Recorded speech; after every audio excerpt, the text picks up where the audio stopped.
जब आप किचन में कुकिंग कर रहे हों तो प्लीज़ अपने ड्रिंक का पर्सनली ख्याल रखें। डिहाइड्रेट ना हो हीट के आगे काम करने से, इसलिए किसी ना किसी फ्रेश फ्रूट का जूस ज़रूर साथ रखें और उसको एंजॉय करें। आज जो मैं कुकिंग कर रही हूँ उसके लिए मैं अपने लिए वाटरमेलन का जूस निकालूंगी।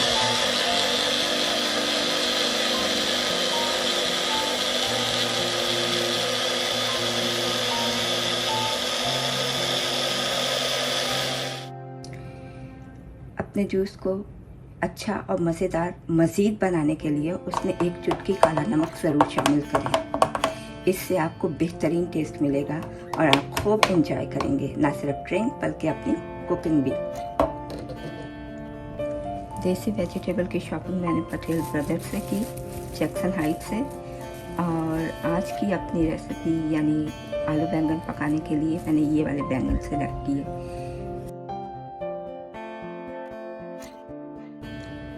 न्यूयॉर्क में हर साइज़ और हर डिज़ाइन के बैंगन मिलते हैं, बड़े इस तरह के, लंबे और ये छोटे से भी। छोटे छोटे बैंगन मुझे इसलिए अच्छे लगते हैं कि इनको काटना कम पड़ता है और जल्दी गल जाएंगे, और जिस तरह का सालन हम बनाना चाहते हैं बिल्कुल वैसा बनेगा। तो कैसे खूबसूरत कलर है, कैसा शाइन है इसमें। और इन बैंगन के साथ मैंने इस साइज़ के पोटैटो फ्राई किए। इनको हम 2 पीस कर लेंगे, पील करके 2 पीस कर लेंगे, और ये साइज़ के। ये रहा हमारा ड्रिंक। साथ साथ हम इसको पियेंगे, इंजॉय करेंगे, और साथ ही हम अपने आलू को है पील करेंगे।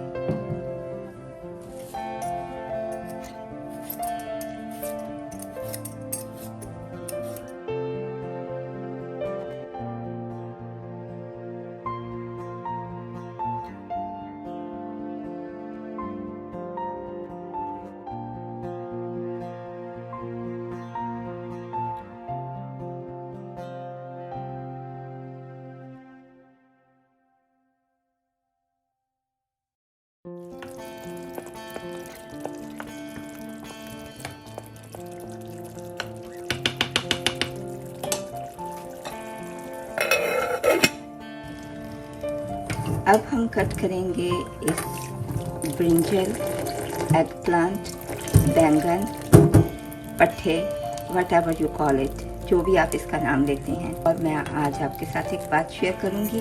तो कुछ लोग इसके ये जो सिरे होते हैं, जिसको हम डंडी भी कहते हैं, इसको काट देते हैं और ख़ाली इतना बैंगन जो है इसको यूज़ करते हैं। तो आप प्लीज़ ऐसी गलती मत करें, इसलिए कि कुदरती तौर पे बैंगन के इस हिस्से की तासीर जो है गर्म होती है, और इसकी ये जो डंडी है ये ठंडी होती है, इसकी तासीर ठंडी है।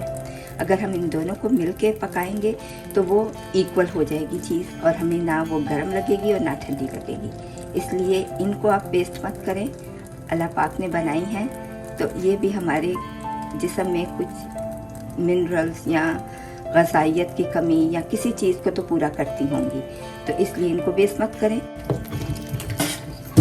कमेंट्स में ज़रूर बताइएगा कि आप अपनी लैंग्वेज में या इलाकाई ज़ुबान में इस वेजिटेबल को क्या कहते हैं। सियालकोट में तो इसको बताऊं, पट्टे, ये सब कहा जाता है, और यहाँ न्यूयॉर्क में इसको एग प्लांट कहते हैं। ब्रिंजल ब्रिटिश लोग कहते हैं, अमेरिका में ब्रिंजल नहीं कहा जाता। आई डोंट नो, मैंने किसी को कहते नहीं सुना, लेकिन यहाँ ज़्यादातर इसको एग प्लांट ही कहते हैं।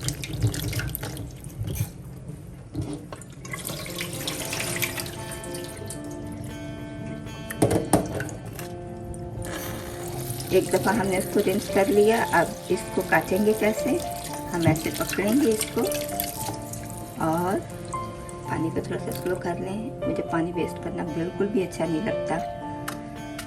यहाँ से ऐसे और डंडी के थ्रू चले जाएंगे, then cut it in another half, ऐसे साथ साथ हल्का सा पानी रनी रहना चाहिए ताकि वो पानी में डिप रहे, लेकिन बिल्कुल हल्का, ज़्यादा पानी वेस्ट करना इज़ नॉट गुड।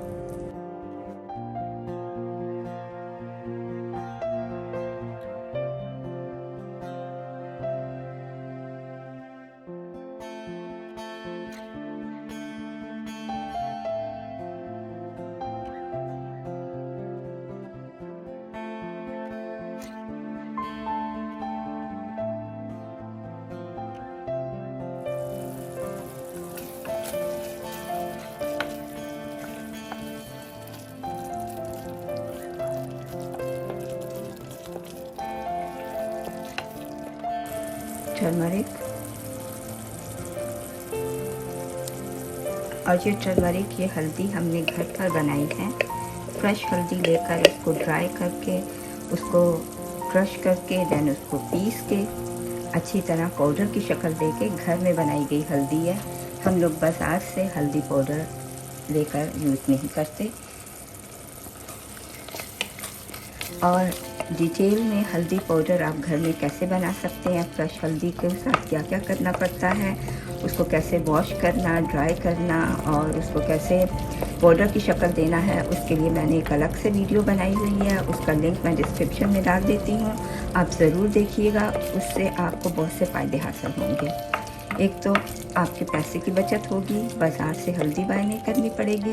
दूसरा, जो बाज़ार से बाय की होती है, गॉड नोज़ बेटर कि वो खालिस भी है कि नहीं। तो हल्दी की तरकीब आप मेरे वीडियो से जान लीजिए और उसी तरकीब को इस्तेमाल करते हुए आप सुर्ख मिर्चें जो हैं उनको भी घर पर पीस सकते हैं। सालन के लिए आज हांडी चेंज कर ली है, इसलिए ये देखिए, यहाँ से पहले इसमें कुकिंग चल रही थी, यहाँ से इसमें ट्रांसफ़र कर लिया। आप सोचेंगे क्यों? वो इसलिए कि इसको पकड़ने के लिए मुझे ये टी क्लॉथ यूज़ करना पड़ता था, जबकि इनको पकड़ने के लिए मुझे टी क्लॉथ की ज़रूरत नहीं, और उसने मुझे बहुत ही ज़्यादा कंफ्यूज किया हुआ था। तो मैंने बर्तन ही चेंज कर लिया। आप भी ऐसा ही करें। कहीं आपको लगे कि आपको सहूलत मिल सकती है, कोई और चीज़ आपके पास अवेलेबल है जिससे आपको आराम मिल सकता है इस्तेमाल करने से, आई मीन टू से इंसान नहीं बल्कि कोई बर्तन, कोई और चीज़, तो आप दूसरी चीज़ पर ट्रांसफ़र हो जाए। हमने बैंगन भी ऐड कर दिए इसमें। अब हम इसको ढक के रख देंगे और इसमें कुछ भी पानी शामिल नहीं करेंगे। हमने अब तक इसमें कोई पानी शामिल नहीं किया। पहले जो हमने मसाला तैयार किया था उसके लिए भी जो पानी था वो प्याज, टमाटर, अदरक, लहसुन सबका अपना ही था। इन बिटवीन हम इसमें एक चीज़ ऐड करेंगे और उसका नाम है ज़ीरा, ताकि खुशबू आए। और इस वक्त हम इसको भूनेंगे और इस ज़ीरे से इसमें बेहतरीन किस्म की खुशबू आ जाएगी। तो गरम मसाला ऐड करना मत भूलिए, दैट्स टू मच, थोड़ा सा कम करेंगे। गरम मसाला ऐड किया, कोरिएंडर लीव्स, सिलेंट्रो। हमारे पास अनफॉर्चुनेटली फ्रेश नहीं था, इसलिए हम ड्राई सिलेंट्रो या धनिया जो है उसका ऐड करेंगे। माशाल्लाह हमारा सालन पक के बिल्कुल रेडी हो गया। एवरीथिंग परफेक्ट है टेस्ट के मुताबिक। अब हम ये सालन वाइट राइस के साथ एंजॉय करेंगे आज दोपहर में।